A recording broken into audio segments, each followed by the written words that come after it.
Hey guys, so it's me again, another Tales from the Recliner. Today I'm going to be doing a product review, actually I should say tonight because it's now almost 9 o'clock.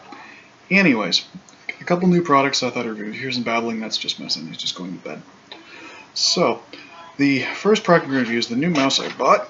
I bought this. It's the Razer Atheris mouse. It comes in standard Razer packaging, so just your standard Razer box.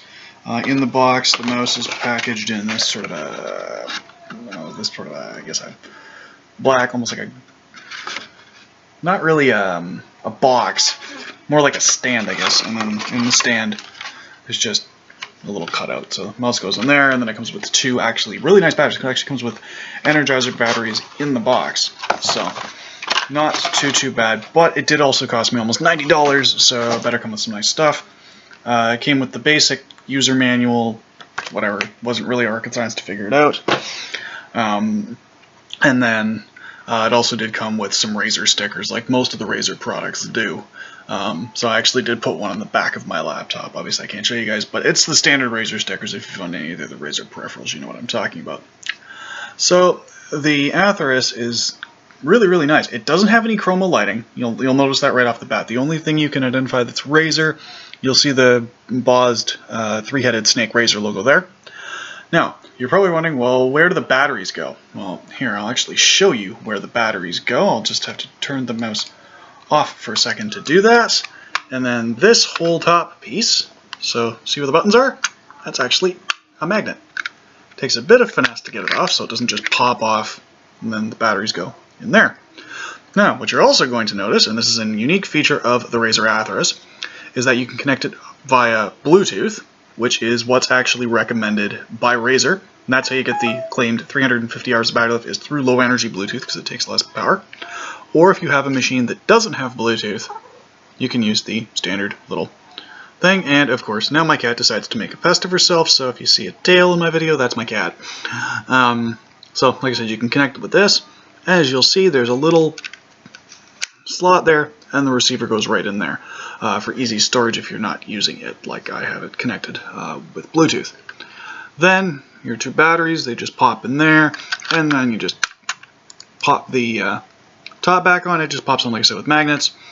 And then you'll see on the bottom, it's really it might be a little tricky to see. There's that 3-position switch.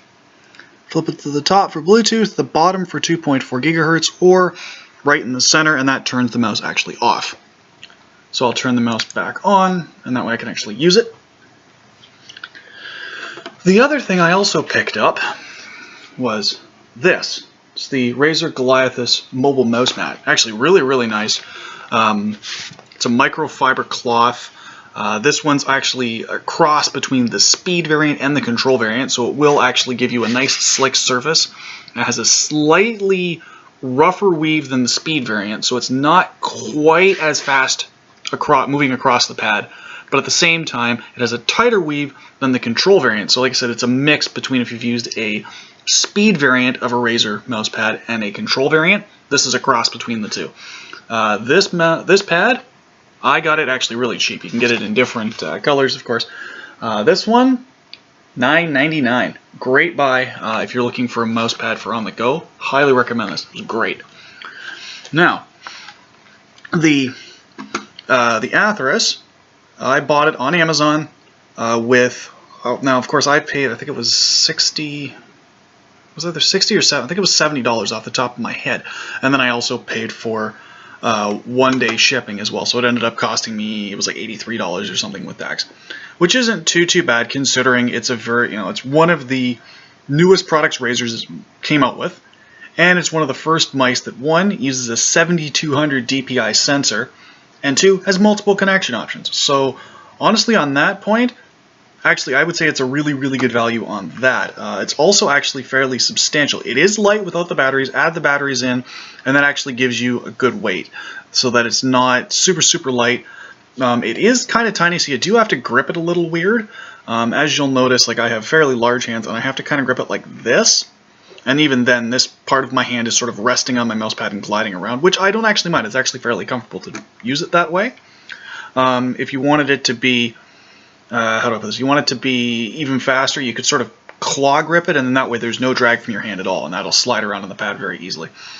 Now, there are some things I really don't like about the Atheris. I just got it this morning. I've been using it all day at school, and then most of the evening since I got home. My son was watching some cartoons, so I thought, well, okay, I'll sit down and, I'll just use some general use for a couple of hours, and I'll see, what I like, what I don't like, and so on.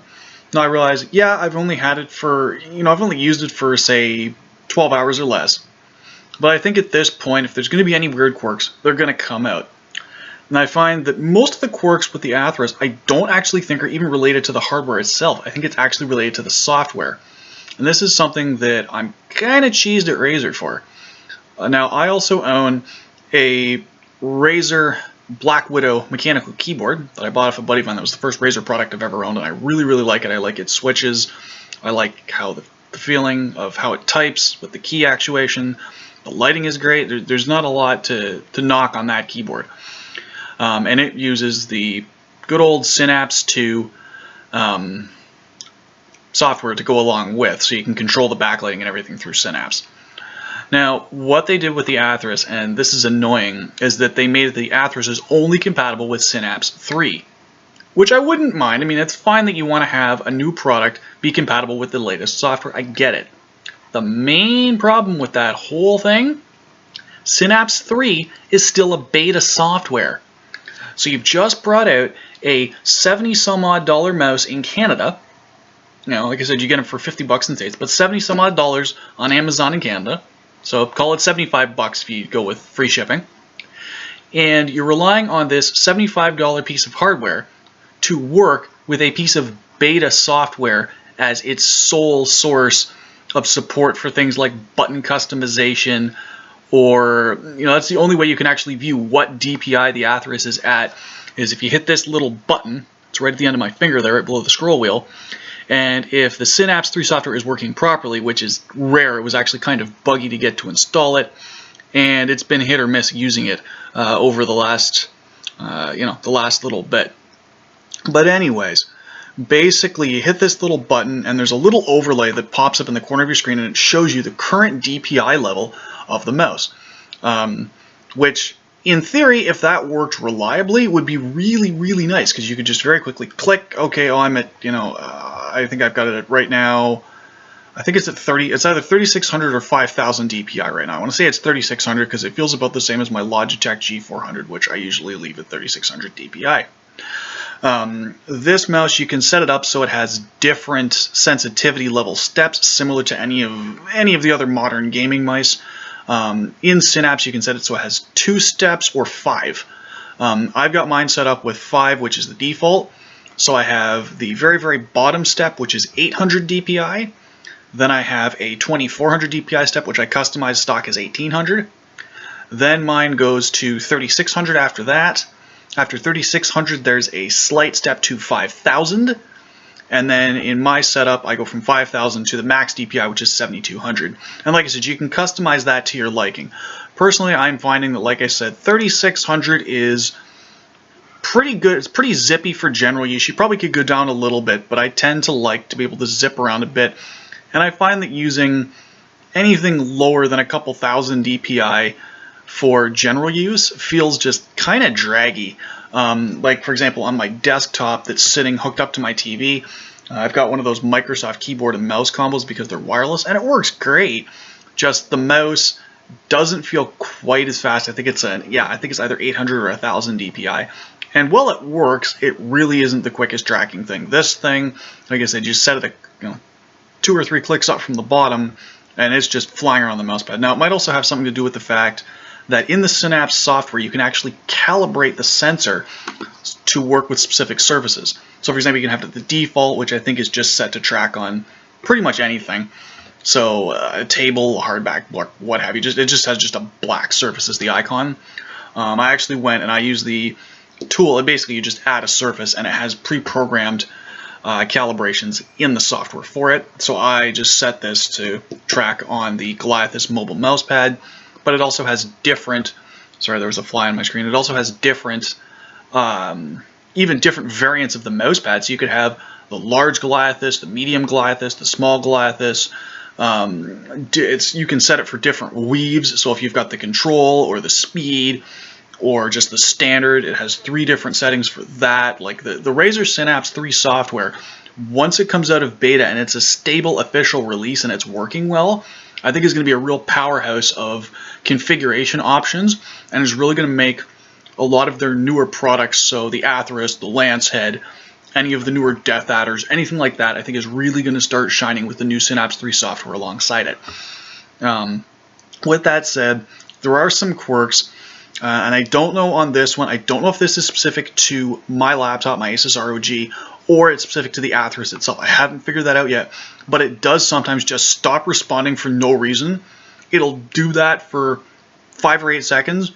And this is connected via Bluetooth. I tried it via 2.4 gigahertz and didn't have the problem. So there's something with how it connects via Bluetooth. I'm not sure what, but like I said, it could be specific to the Atheris. It could be specific to the ROG. What I'll do is I'll keep testing it, say, over the next week or so. And if I can figure out the root cause, I'm going to actually place something in the video description. I'll make an edit to the video description and show, here's what I found out. Like I said, from what I'm finding, I think it's probably something to do with the Razer Synapse software. Because it is a beta, it tends to be, like I said, fairly buggy. It's in its infancy.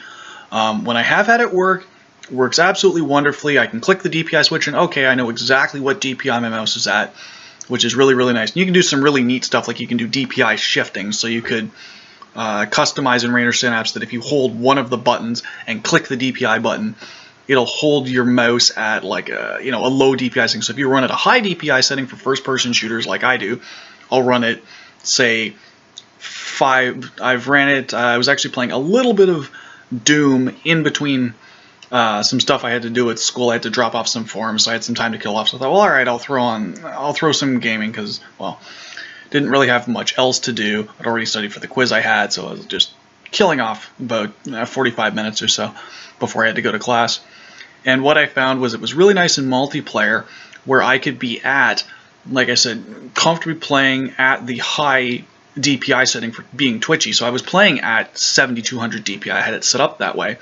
And then I changed loadouts in Doom to a loadout that actually uses one of the, I think it's called the Vortex rifle off the top of my head. It's a sniper rifle, basically. And what I was able to do is I was able to left click, which would bring the rifle up and give me a scope, like most modern shooters. But then what I could do is in that same movement, I could also hold down would be basically the back button, because there's 2 buttons on the side there. And this mouse is ambidextrous, by the way, so you can use it left-handed. But I was able to hold down that button and click this, because I'd set this button up for DPI shift. And it would DPI shift me down to 800 DPI, so I could be halfway across a map and guarding, say, a flag, for example, and someone goes to get the flag, and I can just shoot them in the head, from way, way far away. So that's a neat little trick of, not specifically the Atheris, but in general, like I said, the Razer Synapse software, when it works, it allows you to do some neat little tricks with the Atheris, and it should integrate well with some of the other Razer products. So if you've got a Lancehead, or any of the Naga mice or anything like that, I think it's really going to work well once it comes out of its infancy.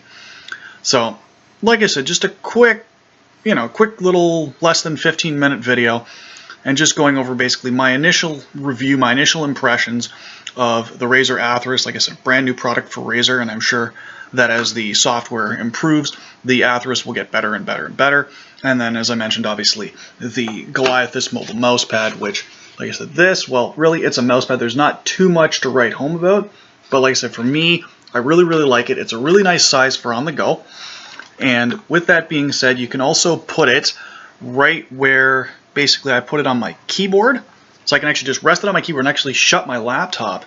And because it's this microfiber, it actually protects my laptop screen from damage. So if you were to get, say, one of the even bigger mouse pads, if you wanted to get one of the bigger ones, it actually would cover probably the entire keyboard area. But like I said, so it can double as basically a screen protector and also a mouse pad, which is kind of nice. And like I said, this one, $10 at Canada Computers, and they do have some of the other desktop size, bigger ones that you can get. You can get one that's like the size of like a dish towel. It's the large variant, which probably would cover most of a computer desk, and I think that was $35. Anyways, guys, I'll catch you later. Got any questions, comments, what have you? Feel free to give me a shout, or as always, you can just give me a message, okay? Bye.